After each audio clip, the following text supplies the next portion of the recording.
আওয়ামী লীগ যে অপকর্ম করেছে ৫ আগস্টের পর আরেকটি দল তা অব্যাহত রেখেছে।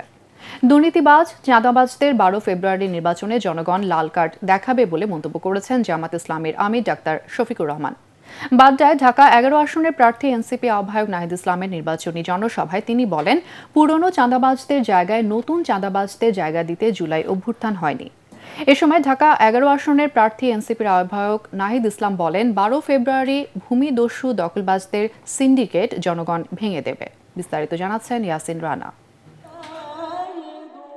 রাজধানীর বাড্ডায় ডিআইটি মাঠে নির্বাচনী জনসভার আয়োজন করে এনসিপির আহ্বায়ক ও ঢাকা ১১ আসনের প্রার্থী নাহিদ ইসলাম। এতে এনসিপি, জামাত, বাংলাদেশ খেলাফত মজলিস সহ ১১ দলীয় জোটের নেতৃবৃন্দ অংশ নেন। সকাল থেকেই খণ্ড খণ্ড মিছিল নিয়ে সমাবেশে আসেন নেতাকর্মীরা। সমাবেশে নেতারা বলেন, ১৭ বছর কর্মীদের নির্যাতনের মুখে ফেলে বিদেশে পালিয়ে থাকা নেতার কাছে গণতন্ত্রের সবক শুনতে চায় না জনগণ। আমরা কি আজকে ওয়াদা করতে পারি নাহিদ ইসলাম এই ১১ আসনে জয়যুক্ত হবে? গণজোয়ারে বিতসন্ত্রস্ত হয়ে যিনি আগামীর বাংলাদেশের প্রধানমন্ত্রী হওয়ার স্বপ্ন দেখছেন, তিনি এখন বক্তব্যে আবল তাবল বলা শুরু করেছেন না। ডক্টর শফিকুর রহমান সাহেবের নেতৃত্বে ১১ দলীয় নির্বাচনী ঐক্যজোট আগামী ১২ ফেব্রুয়ারি ব্যালট বিপ্লবের মাধ্যমে সোনার বাংলাদেশ গড়ে তুলবে ইনশাআল্লাহ। এ সময় নিজেকে এলাকার সন্তান হিসেবে ভোট চান নাহিদ ইসলাম।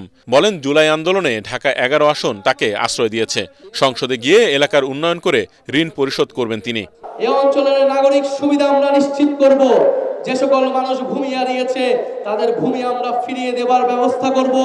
এই ভূমিদস্যুদের সিন্ডিকেট ঢাকা ১১ থেকে আমরা চিরতরে নির্মূল করব ইনশাআল্লাহ।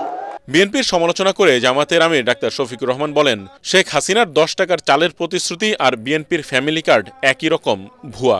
১০ টাকা শের ধরে চালকে এখনো পেটের ভিতর গরম রয়েছে, ফাঁপা যায়নি। এখন আবার নতুন করে এই কার্ড সেই কার্ড, গাঁটে গাঁটে কার্ড। যেমন ১০ টাকা দরের চালের আশ্বাসটা ছিল ভুয়া, এই কার্ডগুলো হইল সেই রকম ভুয়া। এইসব ভুয়া কার্ডকে আগামী ১২ তারিখ জনগণ ইনশাল্লাহ লাল কার্ড দেখাবে। একটি দল ঋণ খেলাপিদের মনোনয়ন দিয়ে দুর্নীতি বন্ধ করতে চাইছে, যা হাস্যকর বলে মন্তব্য করেন জামায়াতের আমির। আগস্টের ৬ তারিখ থেকে শুরু করে এই পর্যন্ত এই অপকর্ম যারা শুরু করেছিল তারা এই অপকর্ম বন্ধ করে নাই। তাদের জ্বালায় অতিষ্ঠ সাধারণ মানুষ, ব্যবসায়ী, এমনকি ফুটপাতে যে ভিক্ষুক লোকটা ভিক্ষা করে তাই ওদের কাছ থেকে চাঁদা নেয়। আমাদের সন্তানদেরকে বুকে নিয়ে জুলাই মাসে এই জন্য লড়াই করেছিল যে এখানে পুরাতন চাঁদাবাজের বদলে নতুন চাঁদাবাজের জন্ম হবে। এ সময় ক্ষমতায় গেলে নাহিদ ইসলামকে মন্ত্রী বানানোর ঘোষণা দেন জামায়াতের আমির ডাক্তার শফিকুর রহমান। বড় তারিখ। ইয়াসিন রানা, এটিএন বাংলা, ঢাকা।